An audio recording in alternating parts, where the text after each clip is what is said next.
Hello there, and welcome to episode 21 of Colonization Project. We start this episode off in space at the Minimus Orbital Outpost. And our first order of business is returning. Actually, we're not returning anything. We're sending the crew of the Minimus Orbital Outpost down to Apollo Base. You may remember we landed a bunch of modules for Apollo Base in the last episode. However, those modules are not connected in any way, shape, or form. So we're sending the crew down to go fix Apollo Base, and also to be the first crew and to plant a flag. But that's the goals.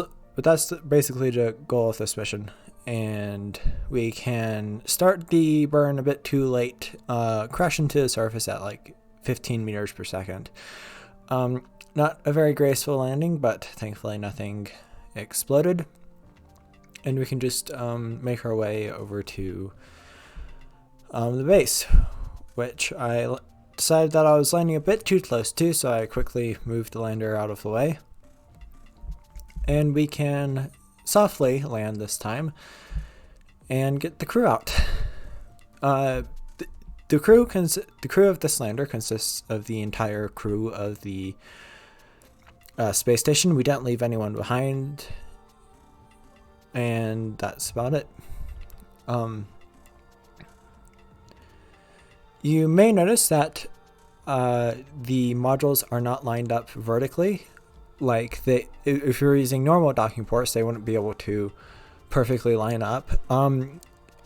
I noticed this, and then I was like, do I really want to make every single module line up perfectly with one another? And then I was like, no. So I'm just using these flexible crew corridors. I'm not sure what they're called, but they basically allow you to connect pieces of a base without using docking ports.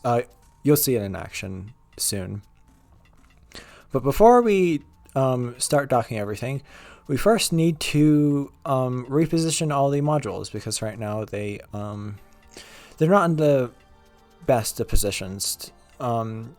They're sort of all over the place. I tried to organize them as best as I could, but I was like, they could be organized a bit better. So we're just moving the launch pad a bit closer to the core. Then we can... what are we doing?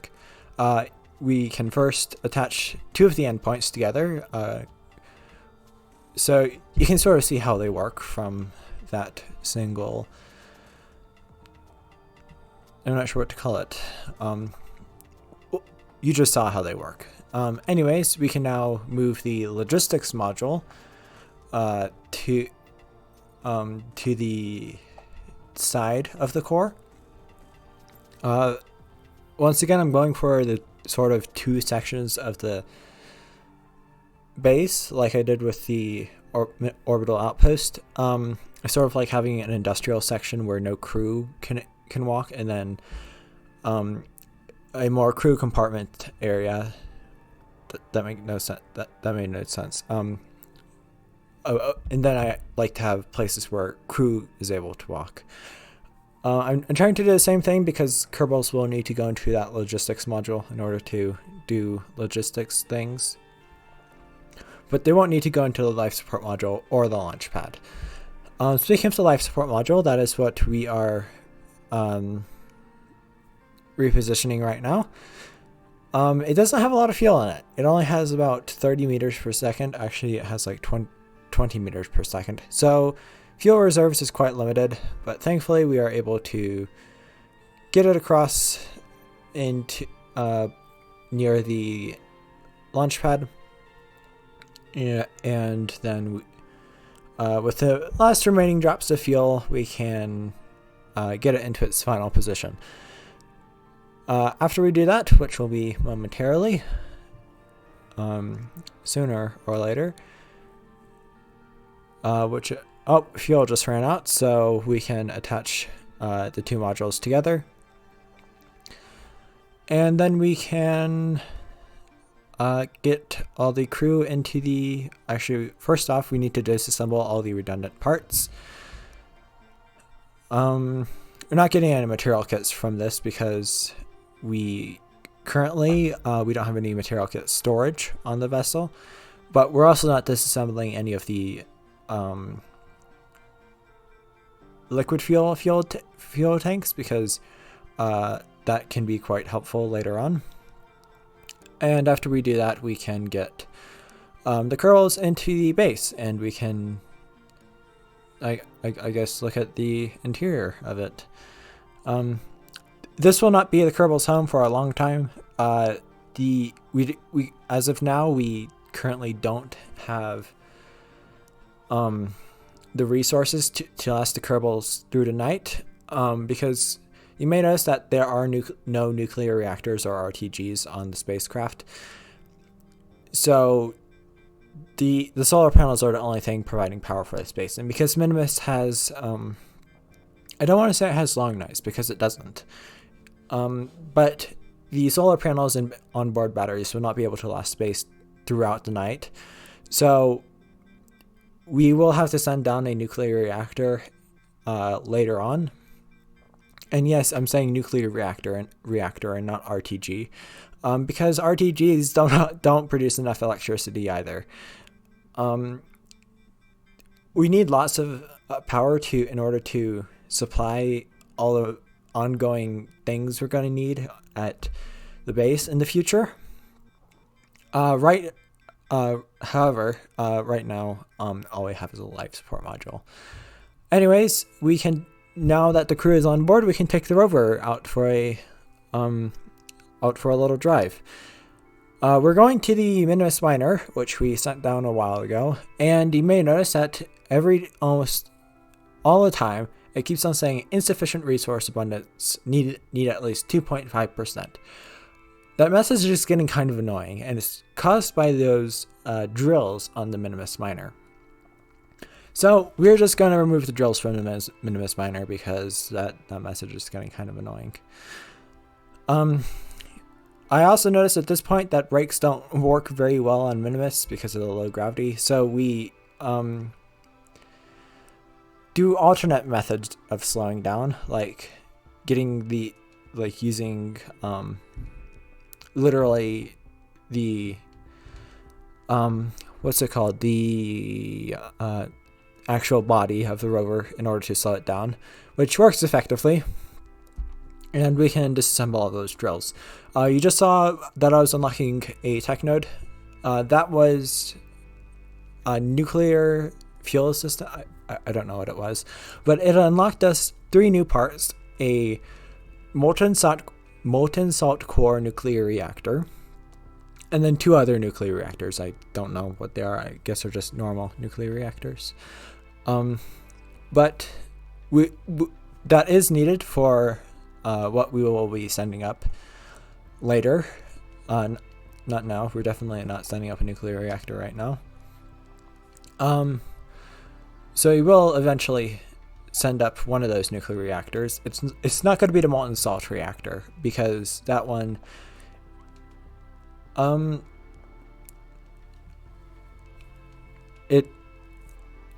it's one of the interstellar extended reactors, and those tend to be a lot more complex than those of the near future reactors, which is what the other 2 were. So we're probably going to be sending down one of the near future reactors just because they're a bit less complex, and also because well, we won't need like special ISRU units and all that in order to refill the reactor, which is what we will need eventually. We can't just be sending nuclear fuel from Kerbin. There's probably lots of uranium on Minimus that we can mine.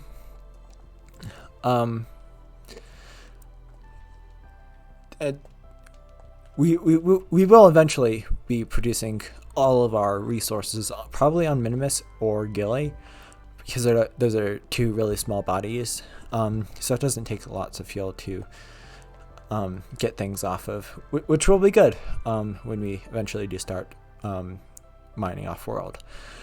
You can also see we unfolded the launch pad, and the sun is setting, so we can get all the crew members back into the lander and head back up to the Minimus orbital outpost. So not a very long stay on the surface, but it was almost needed in order to get the crew, not get the crew, in order to get the base put together, because we can't do those flexible corridor things without Kerbals on board.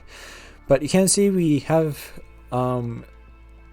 taken off from the surface of Minimus. We can now plot out our rendezvous and get into orbit. It would be kind of bad if we didn't get into orbit, because then we would just come crashing down onto the surface, which wouldn't be that good. We want to head to the Minimus orbital outpost so the Kerbals can resume producing lots of science, which is basically the whole purpose of the Minimus orbital outpost.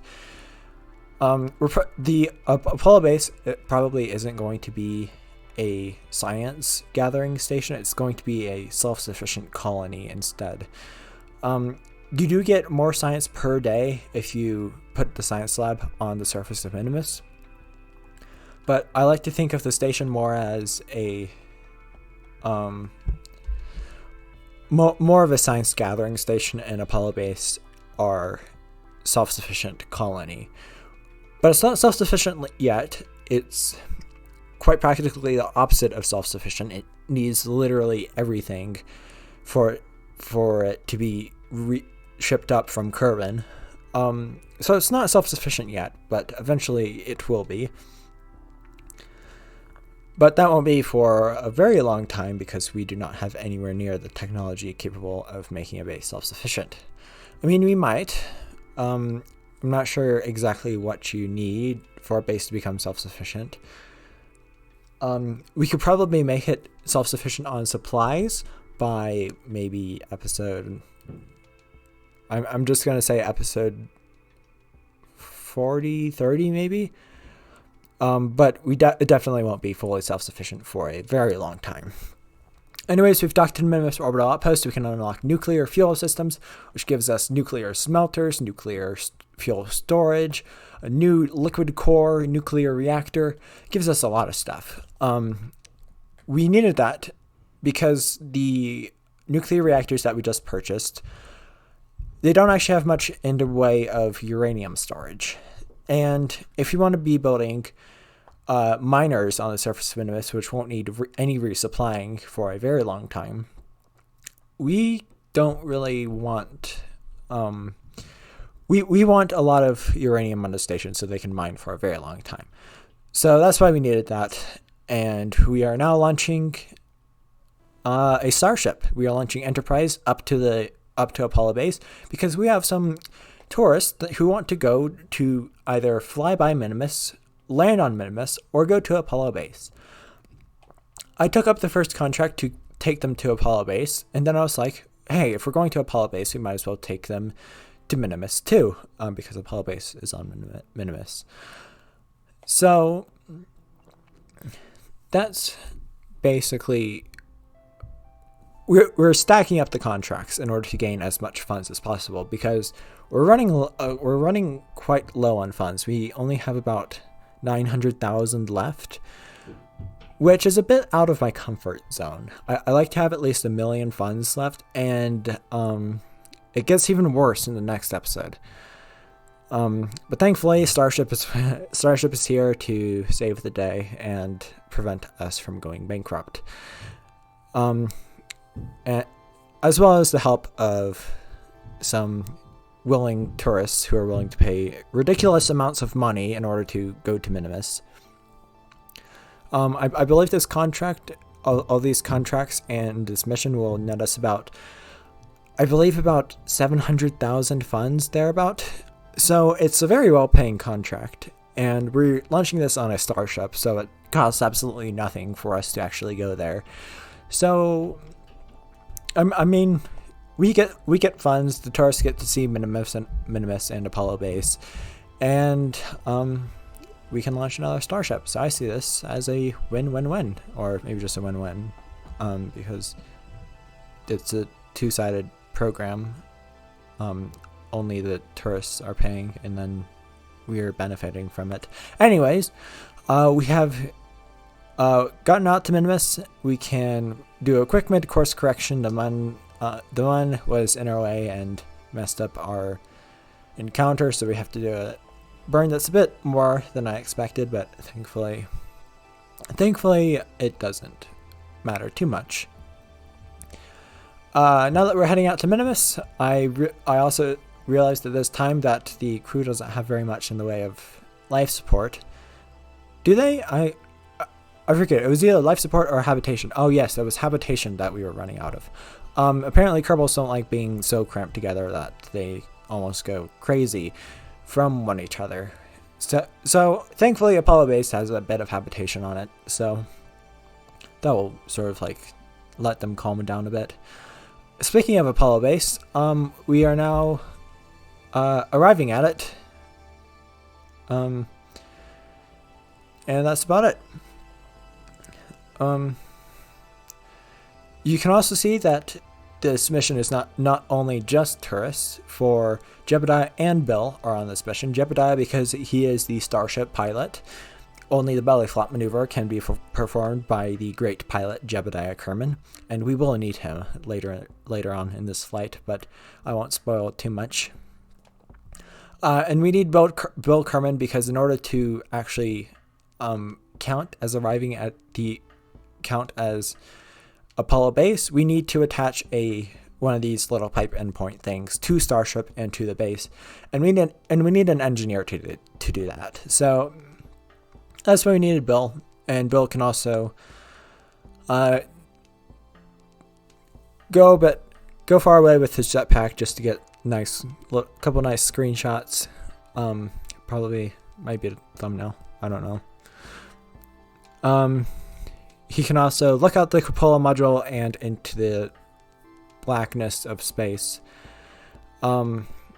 It's not you can't see much from the cupola module. It's literally just pointing up, and you can see nothing but the darkness of space and maybe a couple, maybe the Minimus orbital outpost flying overhead, and maybe you can see some dust clouds rising off of Minimus, but other than that you can't see very much. So not sure why they want it, but apparently it increases the habitation time and just looking out into the inky darkness of space. I don't know why they want it, but oh well, it works. Anyways, we can head off into Minimus orbit and head back to Kerbin. And once we head back to Kerbin, we can land, which is what we want to do with the starship. The Kerbal Space Center is not in an optimal position right now, so what we're going to do is we're going to skip off the atmosphere, or so to say, and then we will re-enter into a much more precise orbit from there, because right now, well, we would be landing on the night side of Kerbin, which isn't very optimal, and we also wouldn't be hitting the Kerbal Space Center. So we just need to skip off the atmosphere a little bit, lower our apoapsis, and then we can land. But you can see we are once again re-entering Kerbin's atmosphere for I don't know how many times this craft has re-entered. I mean, you might be able to find out from the little the mission title screen that I put up in the top right corner. I do it in Roman numerals because I think that fits space more, because like it's called the Saturn V, but the name is Saturn V because V is Roman numeral, is a Roman numeral for five. I just think it fits more than just saying Enterprise 5. It's Enterprise V. Although that makes no sense either, because it's literally just Enterprise 5 because Roman numerals. Anyways, I'm going to stop talking about that now and start talking about this fuel crisis that we have. So I realized that the TWR was too low to land, so I start dumping fuel overboard. And then I realized I dumped way too much fuel. We only have 52 meters per second of fuel left.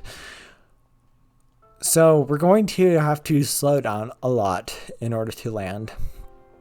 And we're going to have to slow down at a very precise time. Thankfully, we have Jebediah Kerman on board, our ace pilot. Hopefully, he will be able to pilot this down and make the best decisions on where to land. Because I was just like, I don't think the Starship has a 50 meter per second terminal velocity. So what I decide to do is I decide to open up the landing legs and open up the docking hatch. So we produce as much drag as possible, and then I decide to open up the flaps to the maximum angle, and in order to give us as much drag as possible. That gets us down to about 60 meters per second, and then I start doing this flaring maneuver in order to slow us down. We can reignite the two engines. Then I realized we ignited them too early. I quickly reignite them again, and the Starship explodes, but the crew cabin survived. Another happy landing. Thankfully, no one died on that mission, but we will have to replace the Starship fuel tank. We'll do that. We will do that later. But hey, everything survived, except for the fuel tank. But the crew survived. That's pretty good, and we get all that money back. That's pretty good. Anyways, we are launching probably what is the most exciting thing I've ever done in Kerbal Space Program. This is a new module to not a new space station, but a new interplanetary craft. This is Sunset Star, and it is going to Eve. We are taking 4 Kerbals on a grand voyage out to the Purple Planet. And this is the Habitation module. It's so heavy that we need a Leviathan booster to launch it. And I called it Sunset Star because Eve is the counterpart to Venus, and Venus is sometimes called the Sunset Star because if you look up in the sky at sunset, you might be able to see it. So that's why I called it Sunset Star. I thought the name sounded cool, and that's about it. But you can see that we are using 2 gravity rings, a science lab, a habitation pod, and that neat little command pod that I use for basically everything. I'm not sure why I use it for everything. I guess it just looks cool. It doesn't really look right on a craft that's supposed to re-enter Kerbin. It looks good on a spacecraft though, which is why I used it. You may also have seen at the back we have a bunch of solid rocket motors attached to some material kit storage, and we need that in order to inflate the gravity rings. I'm not sure why we need material kits to inflate the gravity rings. I'm not sure why we can't just use air, but oh well, we need them anyway. You can see we have recovered the first stage, and we can now move on to recovering the second stage. We've done this before. We've done a fully successful recovery of a Leviathan booster in the last episode. Although it's almost successful, we did lose 2 of the engines last time. But thankfully, we recover all the engines this time. And we no longer have to be asking Rockomax about where my engines are. I'm sure they don't have like a shortage of engines, or we've used a lot of these skipper engines. We used them on the Constellation Block 2. We used them on the Leviathan, and I'm pretty sure we used them on the Titan. And we will be using them on a very exciting rocket that you will see next episode. But now we are launching the Endurance on its I don't know how many flight, and this mission is in order to inflate the gravity rings. We need to inflate them now because the material kit storage is on the back docking port, and we need to dock the next module onto the back docking port. And we also need some crew in order to inflate the gravity rings, so that's why we're launching this. Anyways, we also have to dump a bit of fuel overboard in order for us to actually break the sound barrier. And once we break the sound barrier, we can continually accelerate. up to some quite high speeds. You can also see we fly over the drone ship there. Thought that was pretty cool. Although it does happen a lot on the Endurance when we fly the Endurance, because the drone ship is basically just a bit downrange east, and that's the way we always go with the Endurance. I mean, we could take it into a polar orbit, but why would we? We can't launch a satellite, and it also we don't have anything valuable in polar orbit. So now once we've gotten up to speed, we can ignite those 2 Nervas and head into orbit. I should probably remove these solar panels because they are producing a lot of drag, and they're also kind of useless because you can see we got that RTG on the back. So not entirely useful, but a relic of an older time, because we've used these solar panels since the Endurance was a thing. Although I don't believe we had them on the first flight. I don't exactly remember the details, but I don't think we had a solar panel on board. But now we have gotten into orbit. We have dipped into the upper atmosphere for a split second there because low thrust Nervas, but we eventually get into orbit and can rendezvous with Sunset Star. We won't finish building Sunset Star this episode. However, we will finish building it, and we will send it off to Eve in the next episode. We are also carrying along a Gilly lander, which will be called Sunrise, because sunrise. I don't know. That we're carrying along Gilly lander. We won't be sending Kerbals down to the surface of Eve, and also in this transfer window, we will be sending up a small little satellite that will be able to scan the surface of both Eve and Gilly. We will not be sending anything into the atmosphere of Eve in this episode. Not in this episode, in this transfer window, but I think that's paid off by the fact that we're launching a crewed mission. And I actually decided a long time ago that I was going to go to Duna first, but then I was like, wait a minute, we can just have the crew be in orbit of Eve and not land on the surface, and then have the first crewed landing be on Duna. So then I decided to build Sunset Star at basically the last second. We didn't have much time left in the transfer window and for us to actually build the Sunset Star. So we actually picked a very convenient time to actually start building it.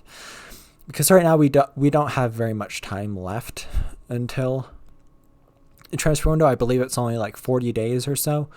And it takes a long time to manufacture all those boosters and modules that we're going to need. And a lot of the modules are very heavy and need a brand new launch vehicle, which you will see in the next episode, like I've said before.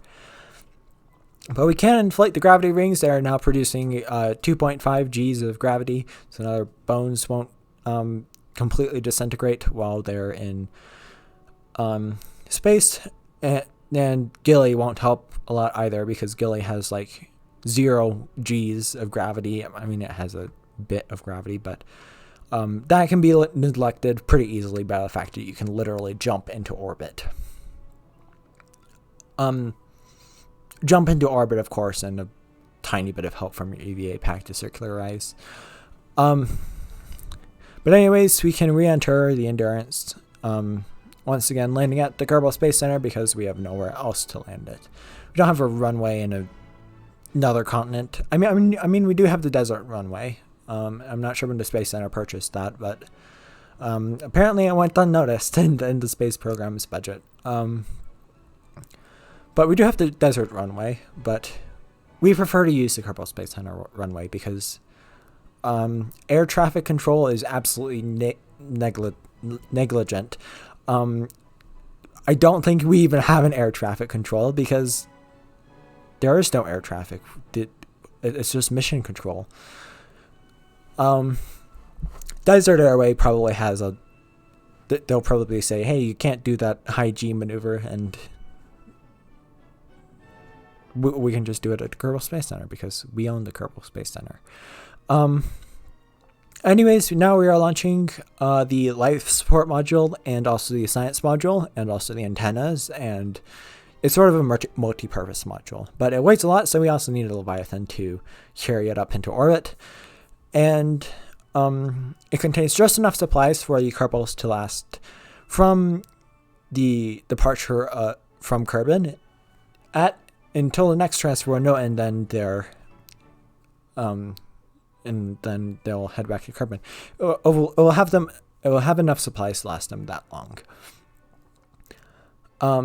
Now we can separate the fairings, and you can see the module.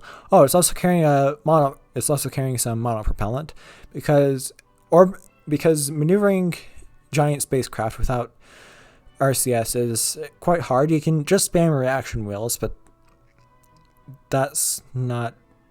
I don't like doing that. But we do have a very small. We do have one reaction wheel on board, just in case we do run out of monopropellant. We can still orient the spacecraft. But we're using these really big RCS thrusters, and those will be able to maneuver the spacecraft in any which way. You can see I also deorbited the second stage and material kit storage off camera because I was just like, it's just deorbiting. You don't want to see that. But I did try to land it. Only the engine survived though. Everything else exploded.